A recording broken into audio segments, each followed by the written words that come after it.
kan ada anggota baru. Aduh. Mati lampu kan? Mobil wagon bernama Orange. Berwarna. Hah? Berwarna. Emang om apa? Bernama. Oh, benar.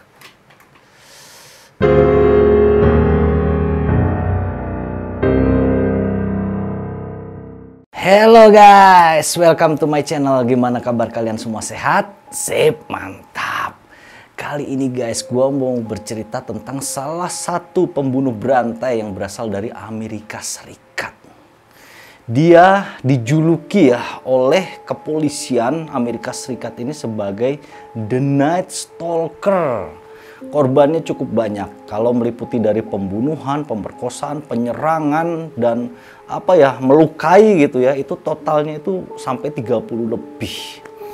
Memang si Night Stalker ini itu masa kecilnya lumayan suram ya, rata-rata emang kalau pembunuh berantai itu masa kecilnya suram gitu loh. Berawal dari gimana masa kecil mereka. Si Night Stalker ini bernama asli Ricardo Munoz Leiva Ramirez. Dia dilahirkan pada tanggal 29 Februari tahun 1960 di El Paso, Texas, Kansas. Sedangkan bapaknya itu bernama Julian, ibunya bernama Mercedes.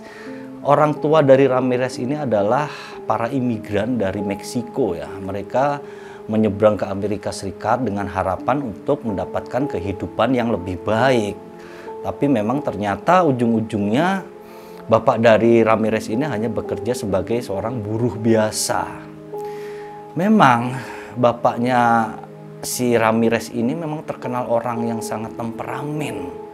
Dari kecil ini si Richard Ramirez menjadi sasaran sangsak gitu ya. Pelampiasan dari emosi bapaknya dari kecil. Kalau bapaknya lagi ada masalah di kerjaan atau dengan orang lain, itu anaknya digebukin di rumah, jebret-jebret. Sebenarnya si Richard Ramirez ini adalah seorang anak yang baik, anak yang normal, anak yang periang gitu loh. Gemuk, sehat gitu ya. Anak yang ya senang bergaul dengan teman-temannya. Intinya dia tidak ada masalah sebenarnya itu. Hingga pada suatu ketika, tepatnya pada umur 5 tahun, ada satu kejadian yang mungkin ini bisa menjadi sebab ya atau titik balik yang akan merubah kelakuan dari Richard Ramirez ini di masa datang. Pada umur 5 tahun, Richard Ramirez kecil ini sedang bermain ayunan bersama kawan-kawannya. Biasa nih main set. Tahu-tahu dia ngebalik ke belakang. Dia jatuh dari ayunan itu. Jatuh biasa aja, orang ayunannya sih pendek ya sebenarnya. Jadi nggak sakit gitu jatuhnya. Bluk jatuh. Tiba-tiba nih ayunan kan gini ya. Jadi waktu dia jatuh nih kedorong nih ayunan ke belakang. Set gitu kan. Ayunannya balik lagi. Kena kepalanya si Richard Ramirez. Beletok. Kalau cuman benjol doang biasa sih nggak apa-apa ya. Ini pas kena satu saraf tuh yang di otak yang bernama korteks frontal. Jadi korteks frontal ini ternyata adalah satu jaringan saraf ya yang berada di otak manusia itu. Itu adalah yang menentukan seseorang dalam mengambil keputusan. Jadi saraf itu apabila terganggu bisa menyebabkan seseorang ini berubah perilakunya, berubah kepribadiannya seperti itu. Jadi kalau dari sini memang ya dari awal mungkin ya bisa saya simpulkan itu ini deh titik balik gitu ya, berubahnya sifat dia gitu loh. Memang sejak kejadian itu si Richard Ramirez cilik ini jadi anak yang agak pendiam. Agak pemurung, dia menjaga jarak dengan kawan-kawannya, tidak seperti biasanya. Hingga waktu berlalu sampai si Richard Ramirez menginjak usia remaja. Di kehidupannya yang udah remaja ini ya, dia kedatangan seorang sepupu. Dia punya sepupu namanya Miguel Ramirez. Jadi sepupunya ini adalah tentara Amerika Serikat yang ditugaskan untuk berperang di Vietnam pada saat itu kan. Nah, si sepupu ini pada waktu itu adalah dia pulang ini, udah beres perang, dia pulang ke rumah kan. Dia tinggal di rumahnya Richard Ramirez. Cuman sayangnya ternyata sepupunya ini adalah orang yang error. Jadi memang ya, kalau seseorang setelah bertahun-tahun setiap hari menghadapi situasi yang menegangkan seperti situasi perang Vietnam itu kan, itu bisa mengganggu mental seseorang.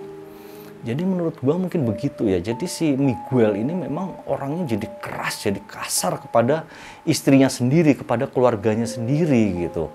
Sedangkan kepada ponakannya sendiri, kepada Richard Ramirez ini, dia ngajarin yang enggak-enggak. Kan kalau seorang om gitu ya ngajarin keponakan itu kan yang baik-baik gitu, ngasih contoh yang baik gitu kan. Ini enggak. Dia ngajarin mulai dari cara-cara teknik membunuh orang. Jadi secara militer gitu kan. Miguel Ramirez ini parahnya lagi dia menunjukkan video-video yang sangat brutal. Isinya itu adalah pembantaian, pelecehan kepada wanita-wanita Vietnam yang dilakukan oleh tentara-tentara Amerika. Jadi itu kan bukan video dibuat-buat ya, jadi itu video asli gitu loh. Sampai ke mereka dihabisi nyawanya itu ada di video itu, proses dari pertamanya itu ada gitu. Itu ditunjukkan kepada si Ramirez. Luar biasa, ini pencucian otak yang aduh gawat banget kalau punya om kayak gini ya. Mending gak kenal aja deh biar keluarga juga gitu. Sampai si Richard Ramirez ini pada puncaknya ya. Jadi dia memang sejak kedatangan si omnya ini kan mulai kecuci ya otaknya itu. Mulai dia membayangkan tentang fantasi-fantasi berhubungan seksual gitu ya yang ada di video-video itu. Dia mulai berfantasi tentang pembunuhan segala macam gitu kan. Suatu ketika ada kejadian yang sangat mengejutkan. Si Miguel Ramirez ini, omnya itu ya, dia membunuh istrinya sendiri pas di depan mata si Richard Ramirez. Jadi karena mereka berkelahi gitu kan, suami istri ini berkelahi, terus si suaminya ini mencabut pistol, langsung diarahkan ke kepala istrinya, ditembak pas di kepala. Das, tembus ke belakang darahnya itu. Dan itu semua peristiwanya itu dilakukan tepat di depan Richard Ramirez. Setelah kejadian itu, Richard Ramirez langsung berubah. Dia benar-benar mengurung diri, sering menyendiri, menarik diri dari pergaulan sekitarnya. Dia pun kemudian mulai mengenal obat-obatan. Dia mengkonsumsi ganja, mengkonsumsi pil-pil segala macam. Hingga akhirnya dia terbawa arus ya ke aliran sesat. Dia sangat memuja yang namanya setan. Jadi dia sudah meninggalkan agamanya pada titik ini. Meskipun dia ini sudah rusak ya, rusak dalamnya gitu, mental dan jiwanya itu udah rusak gitu. Tapi dia masih tetap mau bekerja gitu. Hingga dia keterima kerja di sebuah hotel yang berada di San Francisco. Cuman di hotel ini dia memang melakukan beberapa kesalahan kecil gitu ya. Dia hanya mencuri gitu. Dia pernah mencuri kantong tidur yang ada di hotel, mencuri sendok piring gitu yang ada di hotel itu dia curi-curi gitu kan.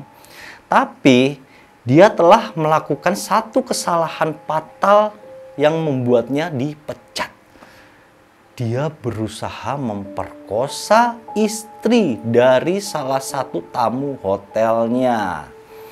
Jadi rupanya si Richard Ramirez ini sudah mempunyai sifat mempunyai dorongan ya untuk berbuat jahat gitu loh. Di hatinya itu udah tertanam banget ini tadi kan.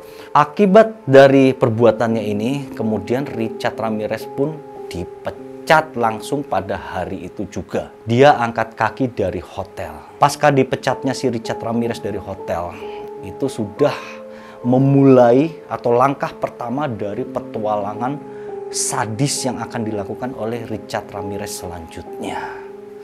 Aksi pertama dilakukan pada tanggal 17 Maret tahun 1984.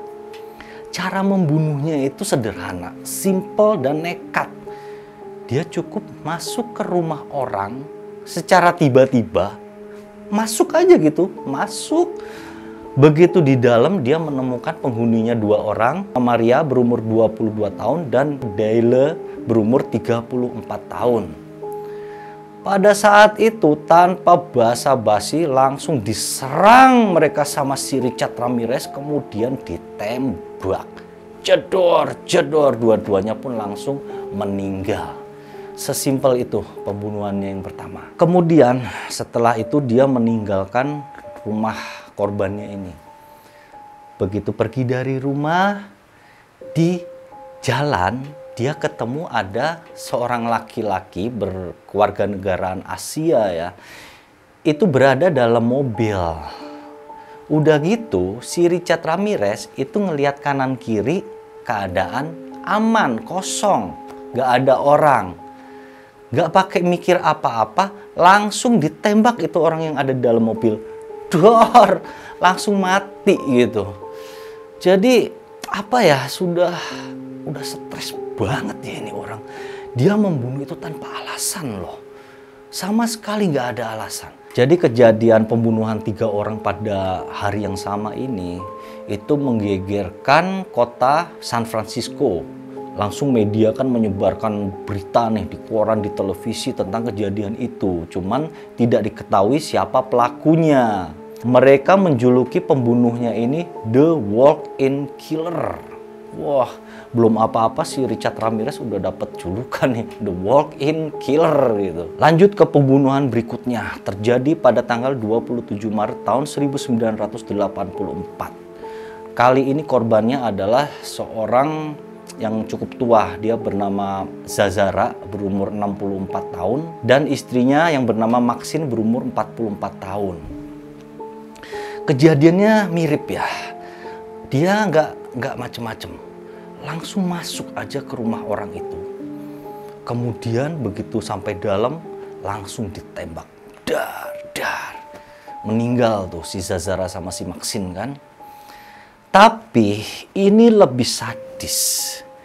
Dia setelah membunuh si Zazara dan istrinya, langsung melanjutkan dengan memutilasi tubuh Zazara. Dimutilasi, dipotong-potong kecil-kecil. Setelah beres memotong-motong si Zazara ini ya, lanjut dengan tubuh istrinya, si Maxine ini. Kali ini beda. Si Maxine hanya diukir. Di dadanya itu diukir dengan huruf T. Srot pakai pisau berbentuk huruf T. Nggak tahu T ini sampai saat ini saya belum jelas nih info awalnya apa ini huruf T. Mungkin nanti ada ya. Kita lanjut dulu nih. Kemudian setelah kejadian pembunuhannya yang kedua ini kan, polisi menyelidiki dan mereka pun mulai sadar, mulai waspada gitu ya, bahwa ternyata di kota San Francisco ini sedang berkeliaran seorang pembunuh berantai berdarah dingin. Polisi langsung meningkatkan kewaspadaan di kota San Francisco. 2 bulan kemudian Richard Ramirez melanjutkan aksinya. Dia memasuki sebuah rumah dari pasangan Asia yang udah tua sih, kakek nenek gitu ya, yang laki-laki ini bernama Harold Wu, sedangkan istrinya bernama Jane Wu. Mereka pasangan cukup tua, si Harold ini berumur 66 tahun, sedangkan si Jane berumur 63 tahun gitu. Jadi udah cukup kakek nenek sebenarnya ya. Begitu memasuki rumah mereka, si Richard Ramirez ini seperti biasa, tanpa basa-basi langsung menembak mereka berdua. Si Harold dulu tembak tepat di kepala. Kemudian lanjut ke si Jane. Jadi si Jane ini juga ditembak, tapi ditembaknya tidak di kepala, dia ditembak hanya di bahu. Jadi otomatis si Jane ini kan masih hidup ya, nenek-nenek ini. Tapi penembakan kepada si Jane yang di bahu ini ternyata sudah direncanakan oleh Richard. Dia merencanakan untuk memperkosa si Jane. Nenek-nenek ini diperkosa, guys. Setelah itu, setelah beres melakukan aksi bejatnya, si Jane ini untungnya ya nggak dibunuh gitu loh. Jadi setelah puas si Richard ini udah aja ditinggal. Si Jane Wu ini ditinggal aja, tetap hidup. Kemudian lanjut pada tanggal 29 Mei tahun 1985. Si Richard Ramirez ini memasuki rumah pasangan kakek nenek. Ada namanya si Marvial, umur 85 tahun, dan Blanche yang berumur 83 tahun. Dua-duanya ini beda nih, nggak ditembak, tapi digetok pakai palu. Pakai palu, kepalanya digetok mereka. Blutok, blutok dua-duanya sampai ke mati. Kemudian Richard Ramirez berusaha memperkosa si Marvial. Akan tetapi gagal, guys. Jadi gagalnya itu karena apa ya? Karena apa? Kering ya, maaf ya. Mungkin begitu ya. Jadinya pokoknya gagal gitu kan. Kemudian karena gagal ini, Richard Ramirez ini melukis di paha si Marvial ini dengan simbol setan yang bernama pentagram. Jadi itu sebuah simbol yang mirip bintang gitu ya, mirip bintang gitu. Dia lukis di pahanya si Marvial ini. Kemudian lanjut keesokan harinya, Richard Ramirez mendapatkan korban, seorang ibu ya yang berumur 41 tahun ini bernama Ruth Wilson. Dia mempunyai seorang putra yang berumur 12 tahun. Kejadiannya si Ruth Wilson ini diikat oleh dia,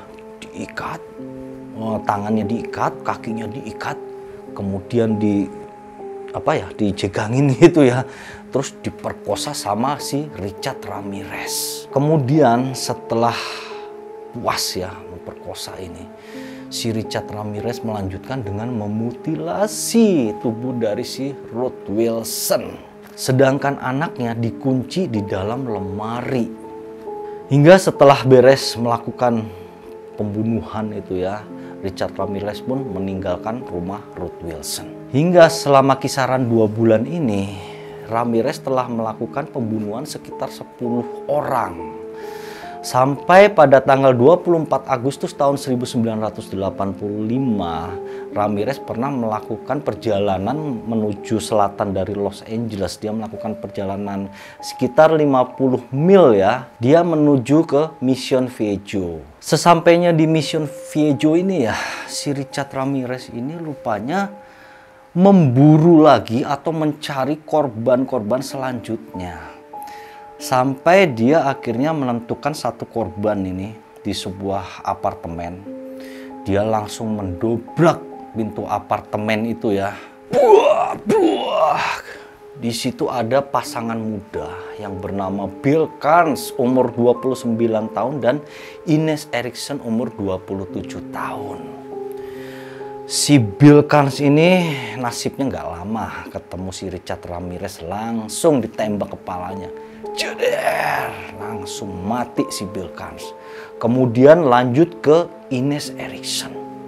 Pertama-tama si Ines biasa diperkosa dulu kan. Setelah itu si Ines Erikson ini tidak langsung dibunuh.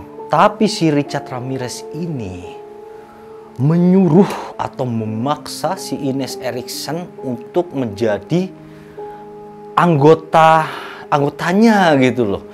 Jadi dia memaksa si Ines ini untuk memuja setan. Hingga di apartemennya itu si Richard membuat satu ritual kecil-kecilan, ritual tentang penasbihan anggota baru yang akan menyembah setan gitu. Si Ines dipaksa. Sampai dia juga bersama Ines harus melukis sebuah pentagram tadi gitu. Jadi dia melukis pentagram bersama Ines. Udah gitu di ujung-ujung dari pentagram itu dipasang lilin-lilin. Jadi kayak ritual-ritual setan yang ada di film-film ya, seperti itu gitu loh. Setelah selesai melakukan ritual sumpah menjadi anggota pengikut setan ya, si Ines pun diajak berhubungan intim oleh Richard Ramirez. Jadi memang memperkosa juga sih sebenarnya ya, cuman lebih slow gitu. Maksudnya si Ines ya pasrah aja gitu kan. Akhirnya si Ines mau. Setelah itu si Richard Ramirez pun hanya mengikat tubuh dari si Ines ini, kemudian meninggalkannya. Kemudian setelah si Richard Ramirez meninggalkan apartemennya, si Ines ini dengan sisa tenaganya dia berusaha mendekati jendela gitu. Jadi meskipun diikat, rupanya ikatannya kurang kuat atau gimana, pokoknya dia bisa gini-gini ya, sampai dia dekat ke jendela terus mengintip lewat jendela. Di situ dia melihat si Richard Ramirez ini meninggalkan apartemen menggunakan mobil wagon berwarna orange. Jadi setelah itu info ini akhirnya didapatkan oleh kepolisian ya. Si Ines kan memberitahu nih ciri-cirinya si pelaku itu seperti apa, terus kendaraan yang digunakan seperti apa. Sampai akhirnya kepolisian langsung bergerak cepat berdasarkan info itu, mencari di sekeliling kota Mission Viejo. Sampai polisi berhasil menemukan ciri-ciri mobil yang disebutkan oleh Ines Erikson. Mobil wagon berwarna orange. Cuman pada saat itu tidak ditemukan yang nyetir gitu. Pemiliknya siapa? Gak ada gitu kan. Kan polisi tetap aja ya masih menduga-duga gitu kan. Ditungguin, diselidiki, tidak ada orang yang mengambil mobil itu lagi. Kemudian polisi pun langsung memeriksa mobil itu kan, sampai ditemukan satu sidik jari dari Richard Ramirez di kaca spion mobil itu. Berdasarkan satu petunjuk kecil itu, polisi akhirnya dapat mengidentifikasi siapa pemilik sidik jari itu. Terbukalah kedok dari Richard Ramirez. Hingga Richard Ramirez disebarkan identitasnya melalui media koran dan melalui media televisi. Los Angeles police today added more killings to those already linked with the murderer called the Night Stalker. Hingga seluruh masyarakat Amerika mengetahui siapa itu pelaku pembunuhan berantai selama ini melalui media. Dia pun akhirnya terkenal dengan julukan Night Stalker. Keesokan harinya, Richard Ramirez ini sedang berusaha mencuri mobil gitu. Itu adalah hari apesnya Richard Ramirez. Itu adalah hari terakhir sepak terjang dari seorang Night Stalker. Richard Ramirez ketahuan guys. Dia ketahuannya bukan sama polisi. Dia ketahuan sama masyarakat yang ada di sekitaran mobil yang mau dicurinya itu loh. Jadi Richard Ramirez ini mukanya itu udah terkenal di seantero Amerika. Karena dari media televisi itu dan surat kabar. Hingga orang mengetahui bahwa oh, itu Richard Ramirez gitu kan. Mana gerak-geriknya kan mencurigakan banget gitu, mau mencuri sebuah mobil gitu. Langsung dirempuk, dihajar, dihakimi oleh massa pada saat itu juga, massa yang geram gitu kan. Sampai polisi sendiri yang mendapat laporan tentang penangkapan Richard Ramirez dari masyarakat ini, mereka mendatangi lokasi dan mau mengambil si Richard ini susah gitu loh. Banyak banget masyarakat yang marah menghajarin si Richard Ramirez. Sampai polisi ini kewalahan untuk memisahkan si massa ini dari Richard Ramirez. Hingga Richard Ramirez pun akhirnya tertangkap dan digelandang ke kantor polisi. He was eventually charged with 14 counts of murder, 5 of attempted murder, 2 of kidnapping, 7 of rape, 19 of burglary, 6 of robbery, and 15 charges of sexual assault. Kemudian lanjut ke proses persidangan. Dia disidang pada tanggal 22 Juli tahun 1988. Tuduhannya adalah 13 pembunuhan, 5 percobaan pembunuhan, 11 serangan seksual, dan 14 pencurian. Jadi kasusnya macem-macem gitu ya. Sampai kemudian sidang diputuskan pada tanggal 7 November tahun 1989. Keputusannya adalah si Ramirez diputuskan hukuman mati dengan cara dikurung di dalam kamar dengan gas beracun. Memang pengadilan dari Richard Ramirez ini termasuk dalam salah satu pengadilan yang tersulit ya, karena dia melibatkan 1.600 calon juri dan lebih dari 100 orang saksi. Itu saksi banyak banget. Lu bayangin aja kalau satu-satu ditanyain dalam sidang, kan panjang banget sidang dan wah, rumit gitu ya. Dan setiap persidangan itu si Richard Ramirez selalu mengawali dengan teriakan "Hail setan" gitu. Jadi hidup setan seperti itu. Jadi seolah-olah dia malah menunjukkan bahwa gua ini pengikut setan yang setia gitu. Jadi pasca persidangan ini, pasca pemutusan pengadilan, si Richard Ramirez ini sempat lama di penjara karena dia mengalami penundaan eksekusi kematian dia gitu. Dan selama di penjara pula, Richard Ramirez ini rupanya punya fan banyak juga loh. Jadi yang idola kepada si Richard Ramirez ini banyak gitu, nggak tahu apa ya, gantengnya atau coolnya gitu. Memang selama persidangan nih si Richard Ramirez ini pede banget gitu ya orangnya, dan orangnya emang lumayan gitu wajahnya kan.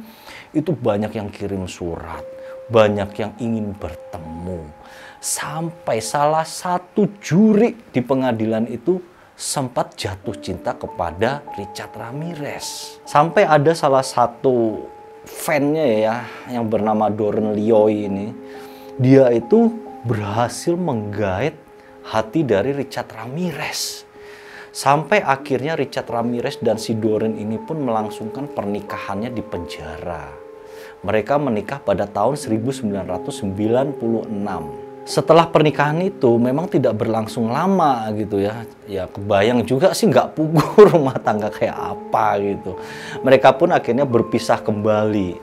Setelah itu nggak lama setelah perceraian itu, si Richard Ramirez kembali berhasil menaklukkan lagi gitu. Kali ini seorang penulis loh, penulis berita. Masih cantik, berumur 23 tahun. Mereka pun kemudian bertunangan di penjara. Emang luar biasa ya karisma dari Richard Ramirez ini ya. Dan penggemar dia itu juga saya bilang penggemar error ya, nggak mungkin lah gitu kan, karena jelas-jelas jahat, jelas-jelas aliran nggak bener yang dianutnya gitu, tapi mereka sangat mencintai Richard Ramirez gitu, bahkan sampai mau dinikahi segala macem gitu loh. Nggak tahu apa pesonanya Richard Ramirez, kalian lihat aja deh nanti di fotonya, di gambarnya itu kalian nilai gitu, dia itu seperti apa sih, daya tariknya itu apa gitu loh. Kalian komen aja ntar ya. Sebelum dijatuhkan eksekusi mati terhadap Richard Ramirez, dia terserang satu penyakit yang bernama komplikasi limfoma dan hepatitis. Jadi karena penyakit itu, akhirnya eksekusi hukuman mati terhadap Ramirez pun kembali ditangguhkan lagi. Dan itu terus berlangsung sampai penyakit ini pun mengambil nyawa dari Richard Ramirez. Sampai akhirnya pada tahun 2013, Richard Ramirez berumur 53 tahun. Dia pun mengembuskan napasnya yang terakhir. Jadi dia meninggal karena penyakit yang diidapnya, bukan karena eksekusi mati. Mungkin demikian ya kisah tentang Richard Ramirez, pembunuh berantai sadis dari Amerika ini. Semoga kisah ini bisa mengisi hari kalian saja. Terima kasih atas perhatiannya. Thank you and see you.